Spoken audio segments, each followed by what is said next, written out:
Nakaambang taas presyo sa produktong petrolyo, ating tatalakayin kasama si Director Rino Abad ng Oil Management Industry Bureau ng Department of Energy. Sir Rino, magandang tanghali po. Magandang tanghali po sa inyong programa at sa ating mga kababayan ho. Director Abad, magpapatupad ng muling magpapatupad ng pagtaas ng presyo sa produktong petrolyo ang mga kumpanya ng langis bukas. Nasa magkano po ba yung inaasahang price hike? Inaasahan natin peso per liter. Ang diesel ho, 1 peso and 40 centavo. And then sa kerosene ho, nasa 70 centavo ho. Sir, nasa magkano na po sa ngayon yung total na itinaas sa oil prices matapos itong sunod-sunod na pagtaas? Nasa ika-4 na linggo na po tayo ngayon, tama po ba? Well, itong mga increases ho ay kung i-estimate ho natin yung pump price na prevailing ngayon, ang gasolina ho na yon na nasa almost 59 to 60 pesos per liter. Ang diesel ho nasa 56 to 57 per liter, and then kerosene ho nasa 74 to 75 pesos per liter. So, titingnan pa ho ng magkano kasi ang kailangan ho i-add natin yung nakaraang increases, no? But ang estimate ho ng pump price na yon yung nasabi ko hong mga pump price level. Director Abad, ano po yung mga dahilan kung bakit muli namang magtataas yung presyo ng mga produktong petrolyo? Well, ang una ho kasi unfortunately nagkakasabay-sabay ho nitong September 7 to 8 actually nagkaroon ho ng bigla ang plus. Increase ho nila ay mababa ho for October and onwards, nasa 137,000 barrels lang per day compared nung nakaraang August and September, nasa 555,000 barrels per day of oil. Isa ho ito sa major na lumalabas na factor na masyado hong mababa as expected yung magiging increases ng production ng OPEC Plus for October and onwards. From 555,000 barrels per day, bumaba ho ang increase nila ng 137,000. So, pangalawa, itong nakakasamang renewed conflict between Russia and Ukraine. Ang sama ho kasi dito, noong August 2, ang atake ng Ukraine against Russia nag-Russian processing capacity or around 1.1 million ang facility. So yan ho ay please note that the Russia is exporting around 9 million barrels. Yung 1.1 million barrels ho yan, medyo malaki ho yan. Of course, yung last ho, yung sinabayan pa ho ng renewed US sanction. Ito hong September 2 lang, the US Treasury sanctioned the shipping companies and vessels. Ang tinamahan ho dyan, 13 companies and 8 vessels. So, ito lala na naman dun sa mukhang magkakaproblema ang Iran supply. Now, please note, ang Iran ho ngayon, kung wala pa ho ang mga sanction na yan, ay nag-i-export ho ng 2 million barrels of oil per day to the international market. So, ang kinakabahan na naman ho ng market, kasi ang higpit-higpit ho ng US, pag hindi ho makalabas yung malaki na naman ho yan. So, yan ho ang sabay-sabay na nangyari for the past 2 weeks. Nagkukos ng sunod-sunod na pag-i-increase ng ating price. Director Rino, sa inyo pong pagtaya, nakikita po ba ninyo na magtutuloy-tuloy pa itong oil price hike sa mga susunod na linggo o bababa next week, tataas ulit sa susunod na linggo? Ano po ba magiging trend sa tingin ninyo itong buwan ng Setyembre? Well, ang mas permanente dito sanction against Iran. Kasi ito ho, yung 2 million na yan, well, history-wise, hindi naman nauubos yung nawalan talaga ng export. Pero pag hinihigpitan kasi, bumababa. Sayang din ho, 2 million barrels of oil per day ang ini-export galing ng Iran, which is around 2 to 3% ng global supply natin. So, nakaka-apekto ho yan at ito'y posible ho sustained kung hindi magbabago ang aksyon ng US.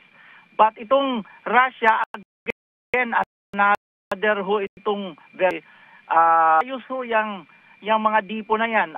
Tatlong malalaking refineries ang tinamaan. Kahit maayos yan, kung magkakaroon na naman ng conflict, posible na damage na naman doon sa oil supply ng Russia. Ukraine is not supplying oil.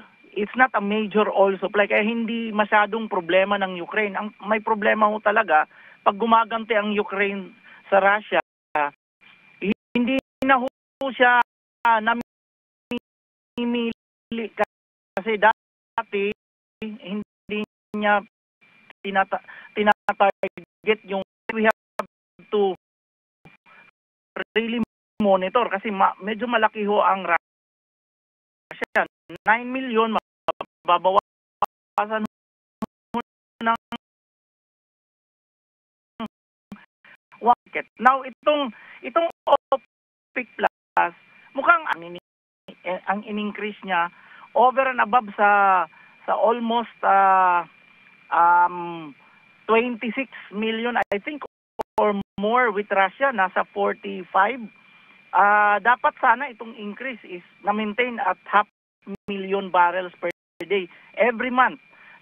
Nagdadago sila ng ganyang level. But now, bumaba ho ang increase nila, 137. So, hindi na ho tayo makakaasa ng mas malaking supply. Muna, mayroon ho talaga tayong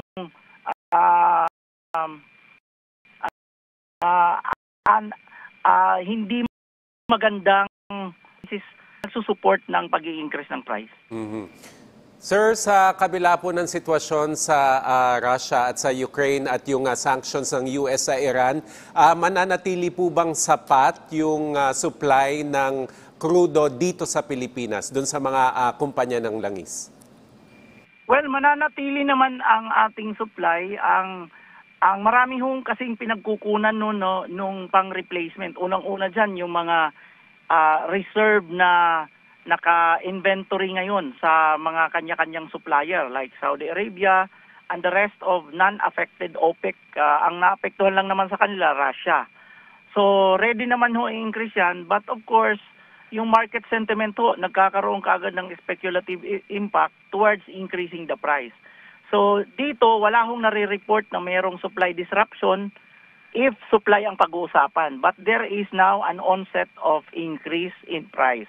So yun ho ang ating nararamdaman ngayon, increase in price, but not to the extent na magkakaroon ng supply disruption. Okay, sir, paano po nakikipag-ugnayan ng DOE sa mga kumpanya ng langis para makatulong na ma-manage yung bansa? Itong increase naman ay hindi ito unusual sa atin. We've encountered the same level of increases. So hindi pa ho natin dinisturbo muna yung normal implementation ng price ng under oil deregulation. At the same time, ang atin hong pump price level na ang gasolina ay nasa 59 to 60, diesel nasa 56 to 57, hindi pa ho ito, I remember at some point na umabot na ho tayo ng 70. So hindi pa ho tayo nakaabot doon. So ito'y normal na umaabot talaga tayo around 60 for gasoline and diesel. Kerosene has been there at 74. Hindi rin ho bago yan. So, at this point in time, hindi pa ho natin masyadong matrigger yung nangyayaring level na umabot na ho tayo ng 70 pesos to around 80 pa nga at some point in time nung kasagsagan ng Russia-Ukraine conflict. Umabot ho tayo ng, I remember it na umaabot na ho tayo ng 80. But at this time, nasa 60 ho, which is usually the level na na-encounter natin all throughout nitong taon na to. Sir, ito mahalagang tanong. Ano po yung mga hakbang ng DOE para mabawasan yung epekto ng sunod-sunod na oil price hike sa mga motorista, sa mga pasahero, pati sa ating mga PUV driver? Well, ang una-una ho, hindi ho hinihinto ng oil company yung yung mga discount program. Number 1 ho dyan sa discount program, yung mga public utility vehicle. Pag binisita ho ng mga jeepney drivers, bus driver, and other public utility vehicles, ang mga gasoline station, meron hong tuloy ho nila yung pag-avail niyan, utility vehicle. Ito na vehicle company sa pag-offer ng discount program, but these are mostly connected to the loyalty program ng mga oil company. So if you have a specific loyalty program sa isang oil company, may card ka, may discount card ka, nagagamit ho ninyo yung points o kaya yung payable gagas. So the same as the PUV, but ito naman ay tuloy-tuloy lang din na binibigay based on mga discount program, loyalty program ng mga oil company for the private motorists. Okay sir, panghuli na lang po, mensahe o paalala niyo na lang po sa mga motorista at sa mga operator o driver ng PUVs. Well, malakihan ho ang sabay-sabay na impact na nagkakasabay-sabay dun sa supply problem ng global market, no? So ito'y inaasahan natin na magkukos ng increase in price, but at the same time like the volatility that happened in the past how many weeks, ultimately itong price naman pag nagkakaroon ho ng pag-i-ease out itong mga problema na to, na agaran din naman ho tayong bumabalik below the 60 peso per liter level. So, na-experience na ho natin ito na bumaba na ho tayo below, even before this adjustment, nasa almost 52, 51 pesos na ho ang ating gasoline diesel. But now, it has increased for the past 4 weeks, I think, kaya umaabot ulit tayo dun sa range na above 50 to 60 na ho ang ating level ngayon. So, asahan ho natin na ito'y mangyayari dahil nagkakasabay-sabay ho ang problema sa global market ng supply ng petroleum products. Okay, maraming salamat po sa inyong oras, Director Rino Abad mula sa Oil Industry Management Bureau ng Department of Energy. Thank you, sir. Thank you po.